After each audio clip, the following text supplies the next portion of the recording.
Hi out there in the YouTube world, it's me again, the Puzzle Master. There's a video I've been watching by Ken O'Keefe.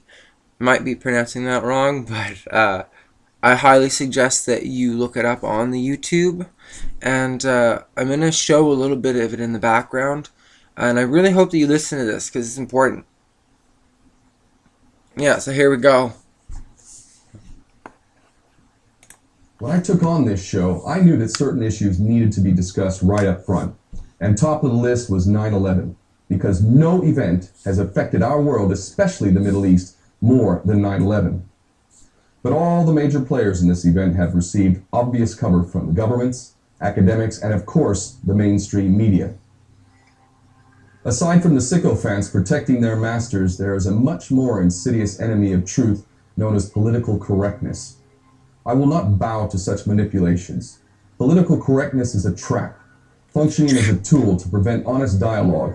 It fosters, if not compels, self-censorship. It is a blatant form of thought control. So when I use the word Jew instead of Zionist, for example, I do so because it is the most accurate word to describe those whose primary allegiance is to the Jewish state of Israel. To use the word Zionist, as the thought police would have of me, would deny the fact that Israel is the Jewish state, not the Zionist state. Take the Christian Zionists, which are some of Israel's staunchest supporters. They're not granted the same right of settlement as their Jewish counterparts. Why? Well, because they're Zionists, but they are not Jewish. In the end, nobody is better placed to stop the criminality of the Jewish state than Jews themselves.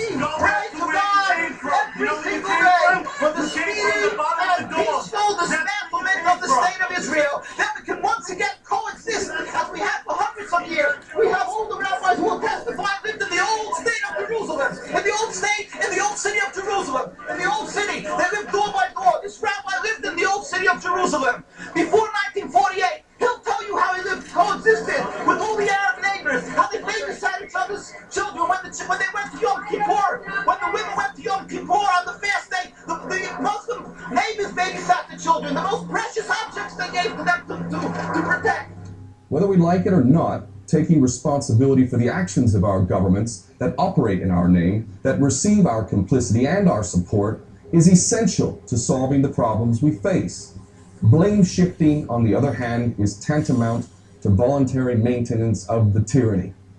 As for my motivations, I consider every single human being to be a brother or sister in one human family. And I want what is best for every member of my family. And I mean every member. But patronizing talk and false sensitivity helps nobody. Let there be no mistake. My greatest scorn is reserved for my birth nation of the United States, that is without doubt the greatest terrorist entity of the 20th and 21st centuries, regardless of the fact that it has been hijacked by traitors and foreign agents. So if the citizens of the Jewish state and the United States want to avoid the virtually inevitable retribution coming their way, it will be by changing their disastrous course without delay. In this sense, I am all too ironically a friend to the Jewish state and the American people, because both must face their criminal nature while they still have a chance. And to make this point that much clearer, if the situation were reversed and the Jewish people were being broadly blamed for the crimes of 9/11 when clearly they were patsies, I would be the first to stand up in their defense. Let me also extend an open invitation to Israeli, British, and American government representatives so as to challenge me on any point I make in this program or future programs, with a special invitation to Israeli spokesperson Mark Regev, who I will devote an entire program to one-on-one debate if he has the courage to take me up on it. If, however, these governments and their trolls simply choose to sling mud, you can rest assured it is because they are cowardly propagandists who could never back up their insultingly false incantations outside of the cozy confines of the whorehouses they frequent, otherwise known as the mass media.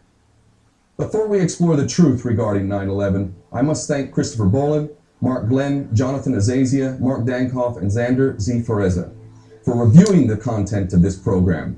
They have provided invaluable input. Now, the first thing to discuss about 9/11 is the fact that this event is quite possibly the greatest mind control event in human history. Certain aspects of it are so stark, so profound, that within this historic event can be seen a tremendous gift. But firstly, let me acknowledge the obvious. While my birth nation of America has meted out more violence in the 20th and 21st century than any other entity, it does not change the fact that the events of 9/11 are a great tragedy, not only for what happened on the day, but also for the far, far greater suffering and death that has resulted from it. Having said that, the gift lies in 9/11 serving as a litmus test for humanity.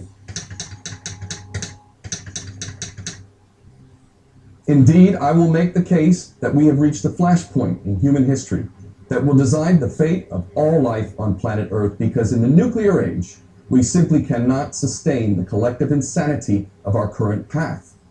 We have come this close to nuclear annihilation many times over, and facing the truth about 9/11 can be the beginning of the end of that insanity. The good news is that poll after poll makes very clear that more and more people do not trust the official account of 9/11.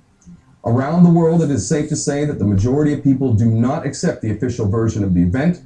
In America itself, roughly half doubt or disbelieve the official version altogether.